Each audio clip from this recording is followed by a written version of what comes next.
ਅਕਾਲ ਮੂਰਤ ਅਜੂਨੀ ਸੈਭੰ ਗੁਰ ਪ੍ਰਸਾਦ। ਜਪ ਆਦਿ ਸਚ ਜੁਗਾਦਿ ਸਚ ਹੈ ਭੀ ਸਚ। ਨਾਨਕ ਹੋਸੀ ਭੀ ਸਚ ਅਗਮ ਅਗੋਚਰ ਸਚ ਸਾਹਿਬ ਮੇਰਾ। ਨਾਨਕ ਬੋਲੇ ਬੁਲਾਇਆ ਤੇਰਾ। ਸਤਿਨਾਮ ਸ੍ਰੀ ਵਾਹਿਗੁਰੂ ਸਾਹਿਬ ਜੀ। ਗੁਜਰੀ ਮਹੱਲਾ ਤੀਜਾ। ਜੁਗ ਮਾਹੇ ਨਾਮ ਦੁਲੰਭ ਹੈ। ਗੁਰਮੁਖ ਪਾਇਆ ਜਾਏ ਬਿਨ ਨਾਮੈ ਮੁਕਤ ਨ ਹੋਵਈ। ਵੇਖੋ ਕੋ ਵਿਉ ਪਾਏ ਬਲਿਹਾਰੀ ਗੁਰ ਆਪਣੇ। ਸਦ ਬਲਿਹਾਰੈ ਜਾਓ ਸਤਿਗੁਰ ਮਿਲਿਆ ਹਰ ਮਨ ਵਸੈ। ਸਹਿਜੇ ਰਹਿ ਸਮਾਏ ਰਹਾਓ। ਜਾਂ ਭੋ ਪਾਏ ਆਪਣਾ ਬੈਰਾਉ ਜੈ ਮਨ ਆਏ। ਬੈਰਾਗੈ ਤੇ ਹਰ ਪਾਈਐ ਹਰਿ ਸਿਉ ਰਹਿ ਸਮਾਏ। ਸੇ ਮੁਕਤ ਜੇ ਮਨ ਜਣੈ ਫਿਰ ਧਾਤ ਨ ਲਾਗੈ ਆਏ। ਦਸਵੇਂ ਦਵਾਰ ਰਹਿਤ ਕਰੇ ਤਿਰ ਭਵਨ ਸੋਜੀ ਪਾਏ। ਨਾਨਕ ਗੁਰ ਤੇ ਗੁਰ ਹੋਇਆ ਵੇਖੋ ਤਿਸ ਕੀ ਰਜਾਏ। ਇਹ ਕਾਰਨ ਕਰਤਾ ਕਰੇ ਜੋਤੀ ਜੋਤ ਸਮਾਏ। ਨਾਨਕ ਗੁਰ ਤੇ ਗੁਰ ਹੋਇਆ ਵੇਖੋ ਤਿਸ ਕੀ ਰਜਾਏ। ਇਹ ਕਾਰਨ ਕਰਤਾ ਕਰੇ ਜੋਤੀ ਜੋਤ ਸਮਾਏ। ਵਾਹਿਗੁਰੂ ਜੀ ਕਾ ਖਾਲਸਾ ਵਾਹਿਗੁਰੂ ਜੀ ਕੀ ਫਤਿਹ। ਪਰਮ ਸਤਿਕਾਰਯੋਗ ਜੁਗੋ ਜੁਗ ਅਟਲ ਚਵਰ ਛਤਰ ਤਖਤ ਦੇ ਮਾਲਕ। ਹਾਜ਼ਰਾ ਹਜ਼ੂਰ ਜਾਰਾ ਜਹੂਰ ਸਰਵ ਕਲਾ ਭਰਪੂਰ ਸ਼ਬਦ ਗੁਰੂ। ਧੰਨ ਧੰਨ ਸ੍ਰੀ ਗੁਰੂ ਗ੍ਰੰਥ ਸਾਹਿਬ ਜੀ ਮਹਾਰਾਜ ਸੱਚੇ ਪਾਤਸ਼ਾਹ ਜੀ ਦੇ ਪਾਵਨ ਚਰਨਾਂ ਕਮਲਾਂ ਵਿਖੇ ਨਤਮਸਤਕ ਹੋ ਰਹੇ ਗੁਰਮੁਖ ਪਿਆਰੇ ਸਤ ਸੰਗੀ ਜਨੋ। ਗੁਰੂ ਪਾਤਸ਼ਾਹ ਜੀ ਨੇ ਬਖਸ਼ਿਸ਼ ਕੀਤੀ ਹੈ। ਸਤ ਸੰਗਤ ਦਾ ਅਮੋਲਕ ਸਮਾਂ ਬਖਸ਼ਿਸ਼ ਕੀਤਾ ਹੈ। ਗੁਰਬਾਣੀ ਦੀ ਜੋ ਲੜੀਵਾਰ ਕਥਾ ਇਸ ਪਾਵਨ ਸਥਾਨ 'ਤੇ ਚੱਲ ਰਹੀ ਹੈ, ਤਿਸ ਦੇ ਤਹਿਤ ਗੁਜਰੀ ਰਾਗ ਦੇ ਵਿੱਚ ਤੀਸਰੇ ਪਾਤਸ਼ਾਹ ਗੁਰੂ ਅਮਰਦਾਸ ਮਹਾਰਾਜ ਜੀ ਦਾ ਉਚਾਰਨ ਕੀਤਾ ਹੋਇਆ ਪਾਵਨ ਸ਼ਬਦ ਪਾਠ ਆਪ ਜੀ ਨੇ ਸਰਵਣ ਕੀਤਾ ਹੈ। ਇਹ ਪਾਵਨ ਸ਼ਬਦ ਸ੍ਰੀ ਗੁਰੂ ਗ੍ਰੰਥ ਸਾਹਿਬ ਮਹਾਰਾਜ ਜੀ ਦੇ ਪਾਵਨ ਅੰਗ 490 ਅਤੇ 491 ਅੰਗ 'ਤੇ ਸੁਭਾਏਮਾਨ ਹੈ।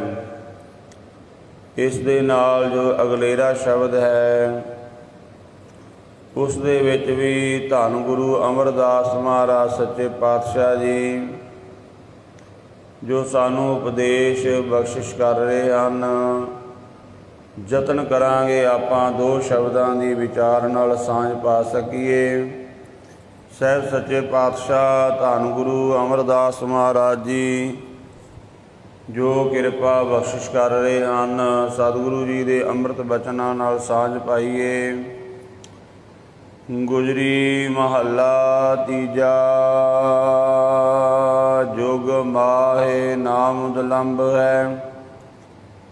ਗੁਰਮੁਖ ਪਾਇਆ ਜਾਏ। ਧੰਨ ਗੁਰੂ ਅਮਰਦਾਸ ਮਹਾਰਾਜ ਜੀ ਫਰਮਾਨ ਕਰ ਰਹੇ ਹਨ, ਜਿਹੜਾ ਇਹ ਸਾਡਾ ਜੀਵਨ ਹੈ, ਸਾਡਾ ਇਹ ਸਰੀਰ ਹੈ, ਇਹ ਦੋ ਚੀਜ਼ਾਂ ਦੇ ਜੋੜ ਨਾਲ ਬਣਿਆ ਹੈ। ਇੱਕ ਪਦਾਰਥ ਹੈ ਔਰ ਇੱਕ ਪਰਮਾਤਮਾ ਦੀ ਅੰਸ਼ ਹੈ। एक शरीर है और एक आत्मा है। कला शरीर होवे आत्मा विच ना होवे वो शरीर भी किसी काम नहीं है। तो दुनिया के लोग उसनूं दफना देंदे ने, संस्कार कर देंदे ने, रखते नहीं हैं। कली आत्मा भी होवे शरीर ना होवे ते वो आत्मा भी भटकदी है, खुआर हुंदी है। क्योंकि ये जिहड़ा संसार दिखाई दे रहा है, इहदे विच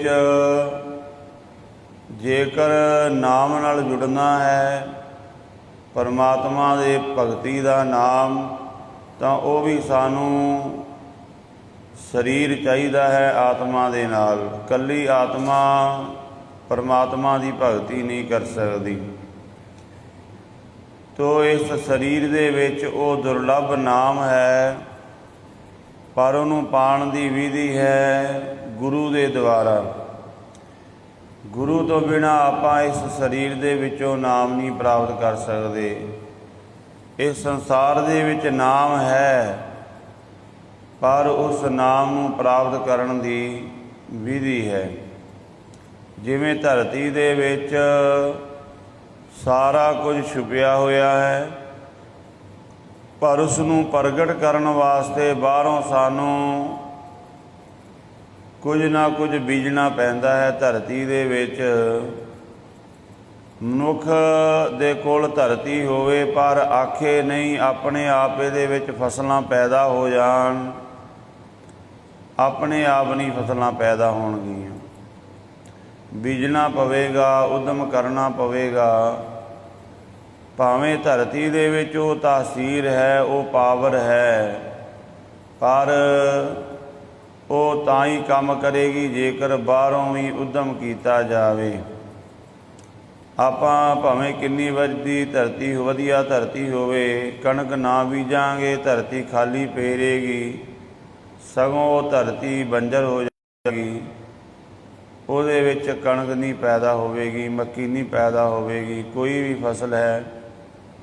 इस तरह इस शरीर दे विच भी नाम बीजना पवेगा, शब्द बीजना पवेगा। भावें नाम पहला है, पर सानू बाहरों तां ही महाराज ने बाणी दिती है, तुसीं बाणी पढ़ो, नाम जपो, फिर तुहाडे अंदर जिहड़ा गुप्त नाम है वो प्रगट हो जाएगा।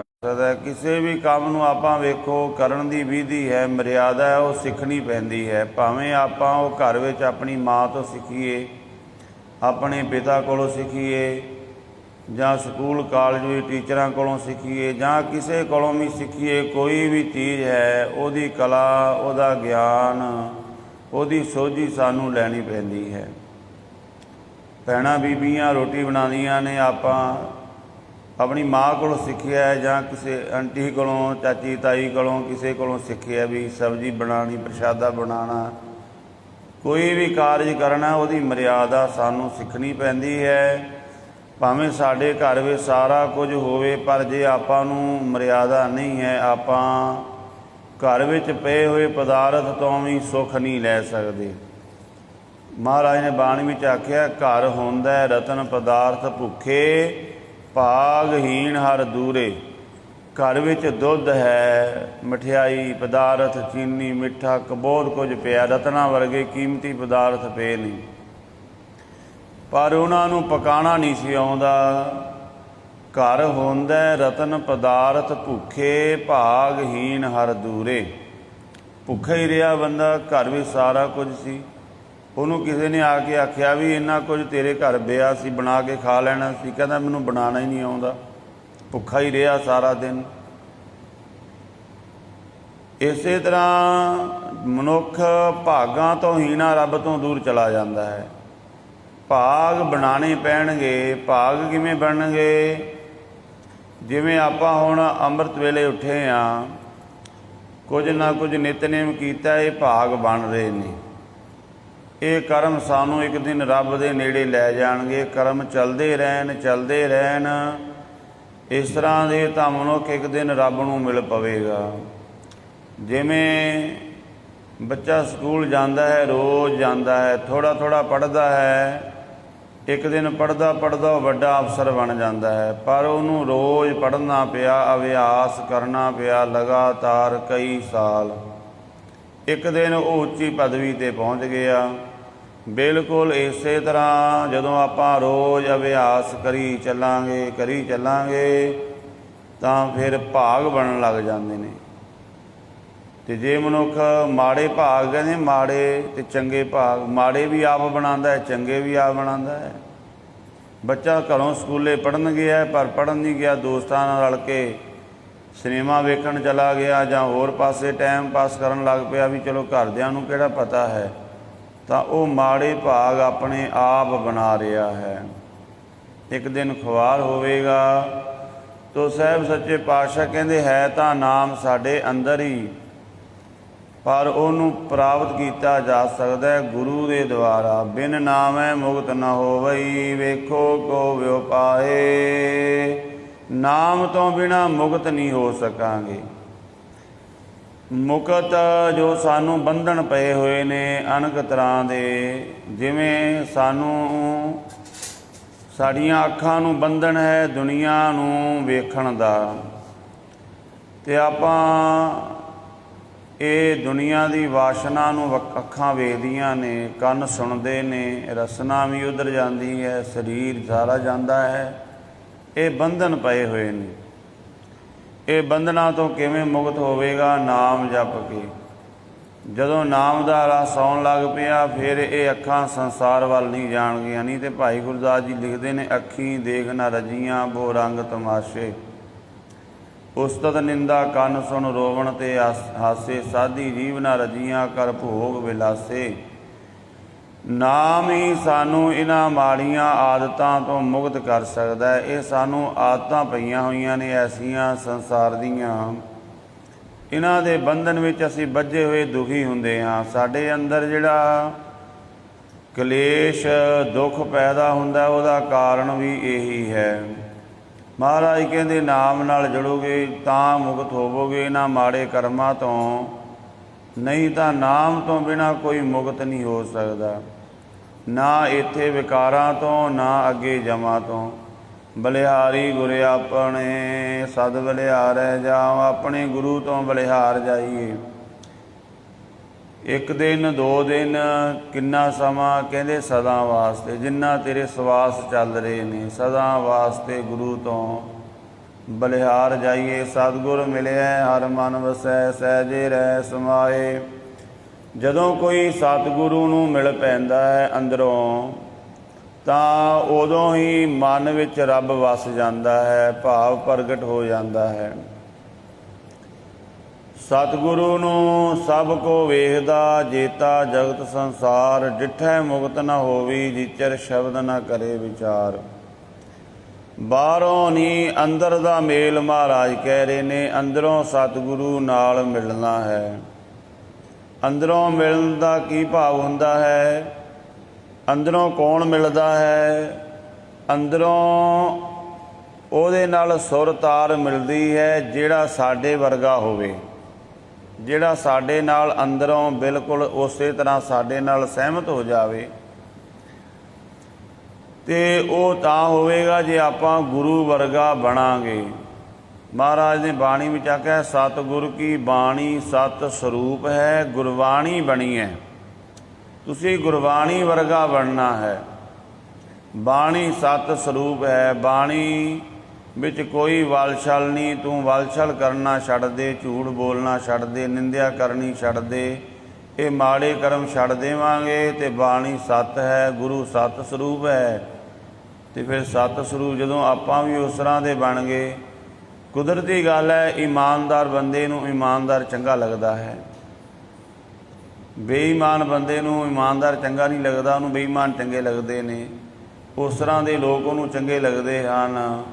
ਇਸੇ ਤਰ੍ਹਾਂ ਜਦੋਂ ਆਪਾਂ ਸਤਿਗੁਰੂ ਸਤ ਸਰੂਪ ਹੈ, ਉਹਦੇ ਵਿੱਚ ਕੋਈ ਕਿਸੇ ਤਰ੍ਹਾਂ ਦਾ ਛਲ ਫਰੇਬ, ਕੋਈ ਊਣਤਾਈ ਨਹੀਂ ਹੈ। ਅਤੇ ਜਦੋਂ ਆਪਾਂ ਵੀ ਉਸ ਮਾਰਗ 'ਤੇ ਚੱਲ ਪਵਾਂਗੇ, ਸਤਿਗੁਰੂ ਨੂੰ ਚੰਗੇ ਲੱਗਣ ਲੱਗ ਪਵਾਂਗੇ, ਸਤਿਗੁਰੂ ਨੂੰ ਅੰਦਰੋਂ ਮਿਲ ਪਵਾਂਗੇ। ਅਤੇ ਮਹਾਰਾਜ ਕਹਿੰਦੇ ਫਿਰ ਰੱਬ ਮਿਲ ਗਿਆ। ਜਦੋਂ ਸਤਿਗੁਰੂ ਨੂੰ ਮਿਲ ਗਏ ਸਮਝ ਲਓ ਤੁਹਾਨੂੰ ਰੱਬ ਮਿਲ ਗਿਆ, ਰੱਬ ਤੁਹਾਡੇ ਮਨ ਵਿੱਚ ਵਸ ਗਿਆ ਔਰ ਸਹਿਜੇ ਹੀ ਫਿਰ ਜੀਵ ਰੱਬ ਦੇ ਵਿੱਚ ਸਮਾ ਜਾਂਦਾ ਹੈ। ਰਹਾਉ ਵਿਸ਼ਰਾਮ ਦੇ ਕੇ ਕਹਿੰਦੇ ਨੇ, ਜਾਂ ਭੋ ਪਾਏ ਆਪਣਾ ਵੈਰਾਉ ਜੈ ਮਨ ਆਏ। ਜਦੋਂ ਕੋਈ ਗੁਰੂ ਦੀ ਮੱਤ ਲੈ ਲੈਂਦਾ ਹੈ, ਗੁਰੂ ਉਹਦੇ ਅੰਦਰ ਆਪਣਾ ਨਿਰਮਲ ਭੋ ਪਾ ਦਿੰਦਾ ਹੈ। ਨਿਰਮਲ ਭੋ ਪਾਇਆ, ਹਰ ਗੁਣ ਗਾਇਆ, ਹਰ ਵੇਖੈ ਰਾਮ ਹਦੂਰੇ, ਤਾਂ ਫਿਰ ਅੰਦਰ ਬੈਰਾਗ ਪੈਦਾ ਹੁੰਦਾ। ਜਦੋਂ ਆਪਾਂ ਗੁਰੂ ਦਾ ਭੈ ਮੰਨਾਂਗੇ ਤਾਂ ਸਾਡੇ ਅੰਦਰ ਬੈਰਾਗ ਪੈਦਾ ਹੋਵੇਗਾ। ਬੈਰਾਗ ਦਾ ਅਰਥ ਹੈ ਸੰਸਾਰ ਦੀ ਪਕੜ ਤੋਂ ਰਹਿਤ ਹੋ ਜਾਣਾ। ਰਾਗ ਦਾ ਨਾਮ ਹੈ ਪਕੜ ਦਾ। ਬੇਰਾਗ ਕੋਈ ਪਕੜ ਨਹੀਂ ਰਹੀ, ਸਰੀਰ ਦੀ ਪਕੜ ਵੀ ਨਹੀਂ ਰਹੀ, ਸਰੀਰ ਦਾ ਮੋਹ ਵੀ ਨਹੀਂ ਰਿਹਾ। ਹੁਣ ਇਹਨੂੰ ਗੁਰੂ ਚੰਗਾ ਲੱਗਦਾ ਹੈ। ਆਪਾਂ ਅੰਮ੍ਰਿਤ ਵੇਲੇ ਕਿਉਂ ਨਹੀਂ ਉੱਠਦੇ? ਕਿਉਂਕਿ ਸਾਨੂੰ ਸਰੀਰ ਦਾ ਪਿਆਰ ਆਉਂਦਾ ਹੈ, ਨੀਂਦ ਚੰਗੀ ਲੱਗਦੀ ਹੈ ਸਰੀਰ ਕਰਕੇ, ਵੀ ਚਲੋ ਸਰੀਰ ਹੋਰ ਆਰਾਮ ਕਰ ਲਵੇ। ਜਦੋਂ ਗੁਰੂ ਦੇ ਭੈ ਭਾਵਨੀ ਵਿੱਚ ਚੱਲਣ ਲੱਗ ਪਏ ਫਿਰ ਬੈਰਾਗ ਹੋ ਜਾਂਦਾ ਹੈ। ਫਿਰ ਸਰੀਰ ਦਾ, ਨੀਂਦਰ ਦਾ, ਕਿਸੇ ਚੀਜ਼ ਦਾ ਮੋਹ ਨਹੀਂ ਰਹਿ ਜਾਂਦਾ। ਉਹਨੂੰ ਕਹਿੰਦੇ ਇਹਦੇ ਅੰਦਰ ਬੈਰਾਗ ਪੈਦਾ ਹੋ ਗਿਆ ਹੈ। ਸੰਸਾਰ ਦੀ ਕਿਸੇ ਵੀ ਚੀਜ਼ ਦੀ ਪਕੜ ਨਹੀਂ, ਹੋਣ ਕੇਵਲ ਨਾਮ। ਤਾਂ ਮਹਾਰਾਜ ਕਹਿੰਦੇ ਬੈਰਾਗੈ ਤੇ ਹਰ ਪਾਈਐ, ਹਰ ਸਿਉ ਰਹਿ ਪੈ ਸਮਾਏ। ਉਸ ਬੈਰਾਗ ਦੇ ਨਾਲ ਫਿਰ ਰੱਬ ਮਿਲ ਪੈਂਦਾ ਹੈ, ਕਿਉਂਕਿ ਉਹ ਗੁਰਮੁਖ ਫਿਰ ਕੇਵਲ ਨਾਮ ਜਪਦਾ ਹੈ, ਨਾਮ ਵਾਲੇ ਪਾਸੇ ਲੱਗ ਜਾਂਦਾ। ਜਿਵੇਂ ਭਲਵਾਨ ਉਹਦੇ ਅੰਦਰ ਆ ਗਿਆ, ਮੈਂ ਭਲਵਾਨ ਬਣਨਾ ਹੈ, ਫਿਰ ਉਹ ਦਿਨ ਰਾਤ ਦੁਨੀਆ ਵਿੱਚ ਬੜਾ ਕੁਝ ਹੋ ਰਿਹਾ ਆਸੇ ਪਾਸੇ, ਪਰ ਉਸ ਚੀਜ਼ ਤੋਂ ਹਟ ਜਾਂਦਾ ਹੈ। ਉਹ ਅਖਾੜੇ ਦੇ ਵਿੱਚ ਜਾ ਕੇ ਦਿਨ ਰਾਤ ਅੱਧੀ ਰਾਤ ਤੱਕ ਮਿਹਨਤ ਕਰੀ ਜਾਂਦਾ ਹੈ। ਸਵੇਰੇ ਵੀ ਸਵਖਤੇ ਉੱਠ ਕੇ ਫਿਰ ਲੱਗ ਜਾਂਦਾ ਹੈ। ਉਹਨੂੰ ਪੁੱਛੇ ਵੀ ਦੁਨੀਆ ਵਿੱਚ ਆਸੇ ਪਾਸੇ ਇੰਨਾ ਕੁਝ ਹੋ ਰਿਹਾ, ਤੂੰ ਉੱਧਰ ਨਹੀਂ ਵੇਖਦਾ? ਉਹ ਕਹਿੰਦਾ ਮੈਂ ਹੁਣ ਭਲਵਾਨ ਬਣਨਾ, ਮੇਰੀ ਰੁਚੀ ਉਸ ਪਾਸੇ, ਮੇਰੇ ਆਸੇ ਪਾਸੇ ਕੁਝ ਵੀ ਹੋ ਜਾਵੇ ਮੈਨੂੰ ਉਹਦੇ ਨਾਲ ਕੋਈ ਮਤਲਬ ਨਹੀਂ। ਜਿਵੇਂ ਇੱਕ ਬੱਚਾ ਘਰ ਵਿੱਚ ਬੈਠਾ ਹੋਇਆ ਪੜ੍ਹ ਰਿਹਾ ਹੈ, ਅੱਧੀ ਰਾਤ ਤੱਕ ਘਰ ਦੇ ਬਾਕੀ ਹੋਰ ਗੱਲਾਂ ਵਿੱਚ ਰੁੱਝੇ ਨੇ, ਉਹ ਉਹਨਾਂ ਤੋਂ ਪਰਾਂ, ਉਹਨਾਂ ਨੂੰ ਕਹਿੰਦਾ ਸਗੋਂ ਰੌਲਾ ਬੰਦ ਕਰ ਦਿਓ, ਮੇਰੇ ਨੇੜੇ ਨਾ ਆਓ ਜੇ, ਮੈਂ ਆਪਣਾ ਪੜ੍ਹਾਈ ਕਰਨੀ, ਮੈਂ ਆਪਣਾ ਇਸ ਐਗਜ਼ਾਮ ਦੇ ਵਿੱਚੋਂ ਪਾਸ ਹੋਣਾ, ਮੇਰੀ ਬਹੁਤ ਵੱਡੀ ਪੜ੍ਹਾਈ ਹੈ। ਹੁਣ ਰਹਿ ਉਸੇ ਪਰਿਵਾਰ ਵਿੱਚ ਰਿਹਾ, ਉਹ ਪਰਿਵਾਰ ਬਾਹਰ ਹਾਸੇ ਮਖੌਲ ਦੀਆਂ ਗੱਲਾਂ ਕਰ ਰਿਹਾ ਹੈ, ਕਈ ਦਿਨ ਹੋ ਰਹੇ ਨੇ, ਇਸੇ ਤਰ੍ਹਾਂ ਲੰਘ ਰਹੇ ਨੇ, ਪਰ ਉਹ ਬੱਚਾ ਅੰਦਰ ਬੈਠਾ ਇਕੱਲਾ ਪੜ੍ਹ ਰਿਹਾ ਹੈ। ਤੇ ਹੁਣ ਹੈ ਤਾਂ ਉਸੇ ਪਰਿਵਾਰ ਦਾ, ਪਰ ਉਹਦੇ ਅੰਦਰ ਇਸ ਨੂੰ ਕਹਿੰਦੇ ਨੇ ਬੈਰਾਗ ਅੰਦਰ ਆ ਜਾਣਾ, ਵੀ ਉਹ ਉਹਨਾਂ ਨਾਲੋਂ ਨਾਤਾ ਟੁੱਟ ਕੇ ਆਪਣੇ ਲਕਸ਼ ਵਾਲੇ ਪਾਸੇ ਤੁਰ ਪੈਣਾ। ਮਹਾਰਾਜ ਕਹਿੰਦੇ ਇਸੇ ਤਰ੍ਹਾਂ ਫਿਰ ਜਦੋਂ ਅੰਦਰ ਇਹ ਚੀਜ਼ ਪੈਦਾ ਹੋ ਗਈ, ਇਹਨੂੰ ਬੈਰਾਗ ਆਖਿਆ ਹੈ, ਤਾਂ ਫਿਰ ਉਹ ਗੁਰਮੁਖ ਨਾਮ ਜਪਦਾ ਹੈ। ਬੈਰਾਗੈ ਤੇ ਹਰ ਪਾਈਐ, ਹਰ ਸਿਉ ਰਹਿ ਸਮਾਏ, ਫਿਰ ਉਹ ਰੱਬ ਨੂੰ ਪਾ ਲੈਂਦਾ, ਰੱਬ ਵਿੱਚ ਸਮਾ ਜਾਂਦਾ ਹੈ। ਸੇ ਮੁਕਤ ਜੇ ਮਨ ਜਿਣੈ ਫਿਰ ਧਾਤ ਨ ਲਾਗੈ ਆਏ। ਉਹ ਮੁਕਤ ਹੋ ਗਏ ਜਿਨ੍ਹਾਂ ਨੇ ਆਪਣੇ ਮਨ ਨੂੰ ਜਿੱਤ ਲਿਆ। ਮਨ ਨੂੰ ਸੰਸਾਰ ਵੱਲੋਂ ਰੋਕ ਲੈਣਾ ਹੀ ਮਨ ਨੂੰ ਜਿੱਤਣਾ ਹੈ, ਕਿਉਂਕਿ ਮਨ ਸੰਸਾਰ ਦੀਆਂ ਖੇਡਾਂ ਮੰਗਦਾ ਹੈ, ਸੰਸਾਰ ਦੇ ਰੰਗ ਤਮਾਸ਼ੇ ਮੰਗਦਾ ਹੈ।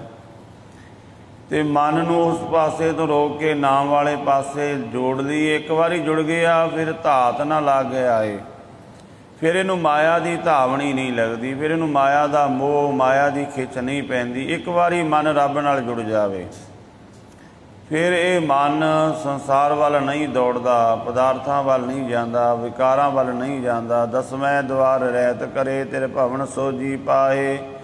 ਦਸਮ ਦੁਆਰ ਦੇ ਵਿੱਚ ਭਾਵ ਜਿਹੜਾ ਸਾਡਾ ਦਿਮਾਗ ਹੈ, ਸਾਡੀ ਸੋਚਣ ਸ਼ਕਤੀ, ਧਿਆਨ, ਇਹਦੀ ਫਿਰ ਰਹਿਤ ਚਾਹੀਦੀ ਹੈ, ਕਿਉਂਕਿ ਇੱਕ ਪਾਸੇ ਦਿਮਾਗ ਨੂੰ ਲਾਵਾਂਗੇ ਨਾ ਤਾਂ ਗੱਲ ਬਣੇਗੀ।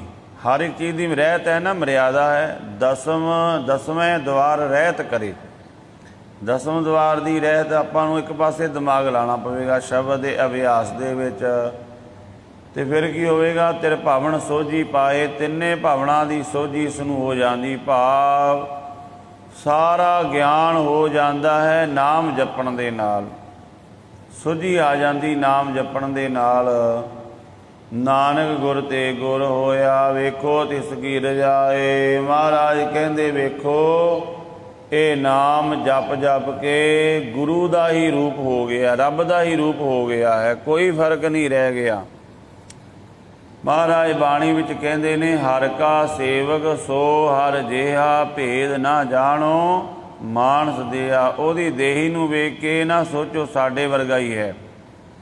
ਮਹਾਰਾਜ ਕਹਿੰਦੇ ਨਾਮ ਜਪ ਜਪ ਕੇ ਬਾਣੀ ਪੜ੍ਹ ਪੜ੍ਹ ਕੇ ਇਹ ਰੱਬ ਦਾ ਰੂਪ ਹੋ ਗਿਆ, ਬਿਲਕੁਲ ਕੋਈ ਫਰਕ ਨਹੀਂ ਰਹਿ ਗਿਆ। ਗੁਰ ਕਿਰਪਾ ਜੇ ਨਰ ਕੋ ਕੀਨੀ ਤੇ ਜੁਗਤ ਪਛਾਨੀ, ਨਾਨਕ ਲੀਨ ਭਿਓ ਗੋਬਿੰਦ ਸਿਉ ਜਿਉ ਪਾਨੀ ਸੰਗ ਪਾਨੀ।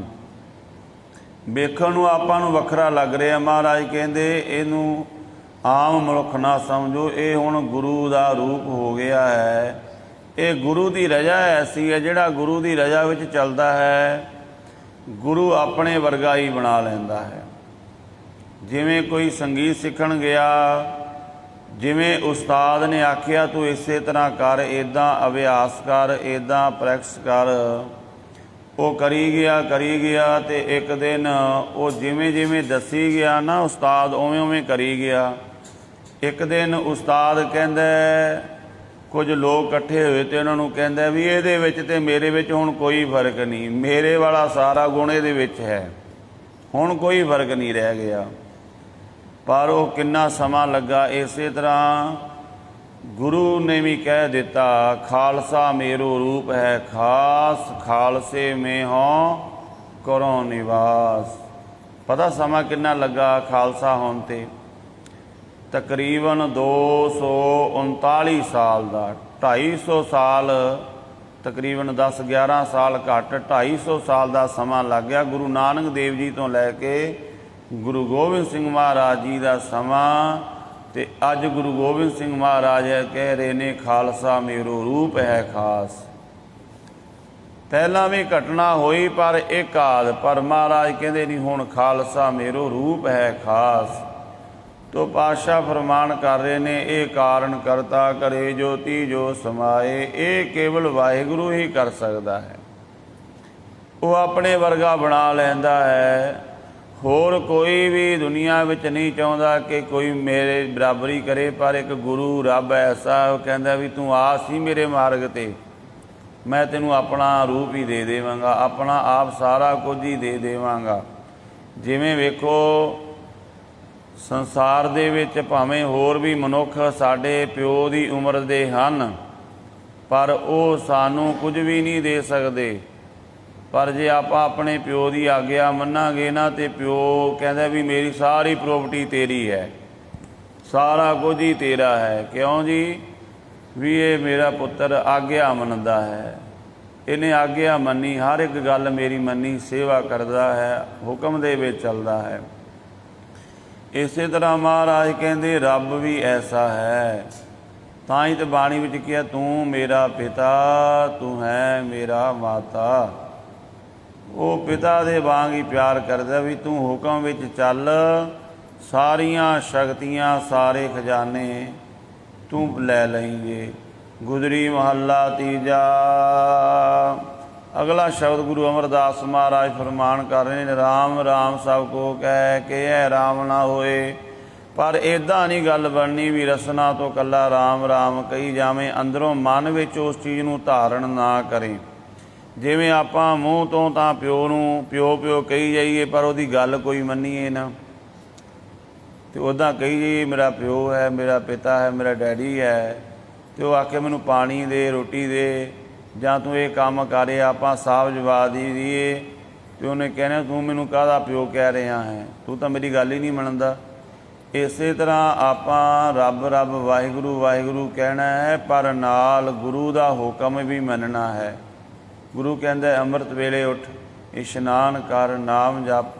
ਜਿਵੇਂ ਗੁਰੂ ਦਾ ਹੁਕਮ ਹੈ, ਸ਼ਾਮ ਨੂੰ ਰਹਿ ਰਸ ਕਰਨੀ ਹੈ, ਸੋਲ੍ਹਾ ਸਾਹਿਬ ਪੜ੍ਹਨਾ ਹੈ, ਫਿਰ ਉੱਠਦਿਆਂ ਬਹਿੰਦਿਆਂ ਤਾਂ ਮਹਾਰਾਜ ਕਹਿੰਦੇ ਫਿਰ ਗੱਲ ਬਣੇਗੀ ਨਹੀਂ। ਤੇ ਇੱਦਾਂ ਜੋ ਮਰਜ਼ੀ ਕਹੀ ਹੈ, ਇੱਦਾਂ ਰਾਮ ਕਹਿਣ ਨਾਲ ਗੱਲ ਨਹੀਂ ਬਣੇਗੀ। ਗੁਰ ਪ੍ਰਸਾਦੀ ਰਾਮ ਮਨ ਵਸੈ, ਤਾਂ ਬਲ ਪਾਵੈ ਕੋਏ। ਗੁਰੂ ਦੀ ਕਿਰਪਾ ਨਾਲ ਜਦੋਂ ਰਾਮ ਮਨ ਵਿੱਚ ਵਸ ਜਾਂਦਾ ਹੈ ਤਾਂ ਕਿਸੇ ਨੂੰ ਫਲ ਮਿਲਦਾ ਹੈ। ਅੰਤਰ ਗੋਬਿੰਦ ਜਿਸ ਲਾਗੈ ਪ੍ਰੀਤ, ਹਰ ਤਿਸ ਕਦੇ ਨਾ ਵਿਸਰੈ, ਹਰ ਹਰ ਕਰੈ ਸਦਾ ਮਨ ਤੀਤ। ਰਾਉ ਜਿਨ੍ਹਾਂ ਦੇ ਅੰਦਰ ਗੋਬਿੰਦ ਵਾਹਿਗੁਰੂ ਦੀ ਪ੍ਰੀਤ ਲੱਗ ਗਈ, ਮਹਾਰਾਜ ਕਹਿੰਦੇ ਉਹਨਾਂ ਦੀ ਨਿਸ਼ਾਨੀ ਹੈ, ਉਹਨਾਂ ਨੂੰ ਕਦੇ ਰੱਬ ਵਿਸਰਦਾ ਨਹੀਂ ਹੈ। ਉਹ ਸਦਾ ਵਾਹਿਗੁਰੂ ਵਾਹਿਗੁਰੂ ਜਪਦੇ ਨੇ, ਮਨ ਕਰਕੇ, ਕਰਮ ਕਰਕੇ ਔਰ ਬਚਨਾ ਕਰਕੇ। ਰਹਾਉ ਵਿਸ਼ਰਾਮ ਦੇ ਕੇ ਮਹਾਰਾਜ ਕਹਿੰਦੇ ਹਿਰਦੈ ਜਿਨ ਕੈ ਕਵਟ ਵਸੈ, ਬਾਹਰੋਂ ਸੰਤ ਕਹਾਏ।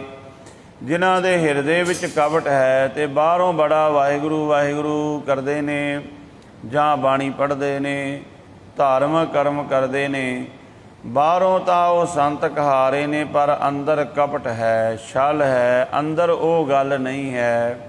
ਤ੍ਰਿਸ਼ਨਾ ਮੂਲ ਨਾ ਚੁਕਈ, ਅੰਤ ਗਏ ਪਛਤਾਏ। ਉਹਨਾਂ ਦੀ ਤ੍ਰਿਸ਼ਨਾ ਕਦੇ ਖਤਮ ਨਹੀਂ ਹੁੰਦੀ ਤੇ ਮਹਾਰਾਜ ਕਹਿੰਦੇ ਅੰਤ ਨੂੰ ਪਛਤਾਉਂਦੇ ਹੋਏ ਦੁਨੀਆ ਤੋਂ ਜਾਂਦੇ ਨੇ। ਅਨੇਕ ਤੀਰਥ ਜੇ ਯਤਨ ਕਰੈ, ਤਾਂ ਅੰਤਰ ਕੀ ਹੋਮੈ ਕਦੇ ਨਾ ਜਾਏ। ਅਨੇਕ ਤੀਰਥਾਂ 'ਤੇ ਜਾਣ, ਦਾਨ ਪੁੰਨ ਜਿੰਨੇ ਮਰਜ਼ੀ ਚੰਗੇ ਕਰਮ ਕਰੀ ਜਾਣ ਇਸ ਤਰ੍ਹਾਂ ਦੇ, ਉਹਨਾਂ ਦੇ ਅੰਦਰੋਂ ਹੋਮੈ ਖਤਮ ਨਹੀਂ ਹੁੰਦੀ, ਇਹ ਰੋਗ ਨਹੀਂ ਜਾਂਦਾ। ਤੇ ਮਹਾਰਾਜ ਸੱਚੇ ਪਾਤਸ਼ਾਹ ਕਹਿੰਦੇ ਜਿਸ ਨਰ ਕੀ ਦੁਬਦਾ ਨਾ ਜਾਏ, ਧਰਮ ਰਾਏ ਤਿਸ ਦੇਸ ਜਾਏ।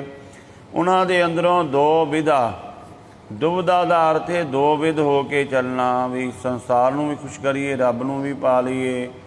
ਮਹਾਰਾਜ ਕਹਿੰਦੇ ਉਹਨਾਂ ਦੀ ਦੁਬਦਾ ਫਿਰ ਖਤਮ ਨਹੀਂ ਹੁੰਦੀ ਤੇ ਧਰਮ ਰਾਜ ਫਿਰ ਉਹਨਾਂ ਨੂੰ ਸਜ਼ਾ ਦਿੰਦਾ ਹੈ। ਕਰਮ ਹੋਵੇ ਸੋਈ ਜਨ ਪਾਏ, ਗੁਰਮੁਖ ਬੂਝੈ ਕੋਈ। ਜਿਹਦੇ 'ਤੇ ਕਿਰਪਾ ਹੋਈ, ਬਖਸ਼ਿਸ਼ ਹੋਈ ਗੁਰੂ ਦੀ, ਉਹ ਸੇਵਕ ਰੱਬ ਨੂੰ ਪਾ ਲੈਂਦਾ ਹੈ। ਪਰ ਇਸ ਗੱਲ ਦਾ ਭੇਦ ਕਿਸੇ ਗੁਰਮੁਖ ਨੂੰ, ਵਿਰਲੇ ਨੂੰ ਮਿਲਦਾ ਹੈ ਕਿ ਰੱਬ ਨੂੰ ਕਿਵੇਂ ਮਿਲਿਆ ਜਾ ਸਕਦਾ ਹੈ। ਇਹ ਭੇਦ ਗੁਰੂ ਦੁਆਰਾ ਇਹ ਗੱਲ ਸਮਝ ਆਉਂਦੀ ਹੈ। ਨਾਨਕ ਵਿੱਚੋਂ ਹੋਮੈ ਮਾਰੇ, ਤਾਂ ਹਰ ਭੇਟੈ ਸੋਈ। ਉਹ ਕਿਹੜੀ ਗੱਲ ਹੈ ਕਿ ਆਪਣੇ ਅੰਦਰੋਂ ਹੋਮੈ ਨੂੰ ਖਤਮ ਕਰਨਾ ਹੈ। ਜਿਨ੍ਹਾਂ ਨੇ ਆਪਣੇ ਅੰਦਰੋਂ ਹੋਮੈ ਨੂੰ ਮਾਰ ਦਿੱਤਾ, ਮਹਾਰਾਜ ਕਹਿੰਦੇ ਉਹਨਾਂ ਨੂੰ ਰੱਬ ਮਿਲ ਜਾਂਦਾ ਹੈ, ਪਰਮਾਤਮਾ ਮਿਲ ਜਾਂਦਾ ਹੈ। ਇਸ ਤਰ੍ਹਾਂ ਸਾਹਿਬ ਸੱਚੇ ਪਾਤਸ਼ਾਹ ਧੰਨ ਗੁਰੂ ਅਮਰਦਾਸ ਮਹਾਰਾਜ ਜੀ ਪਾਵਨ ਬਾਣੀ ਦੁਆਰਾ ਉਪਦੇਸ਼ ਦਿੱਤਾ ਹੈ। ਸਤਿਗੁਰੂ ਦੀ ਅਗਾਧ ਬੋਧ ਬਾਣੀ ਦੀਆਂ ਵਿਚਾਰਾਂ ਕਰਦਿਆਂ ਹੋਈਆਂ ਭੁੱਲਾਂ ਦੀ ਖਿਮਾ ਜੀ। ਵਾਹਿਗੁਰੂ ਜੀ ਕਾ ਖਾਲਸਾ, ਵਾਹਿਗੁਰੂ ਜੀ ਕੀ ਫਤਿਹ।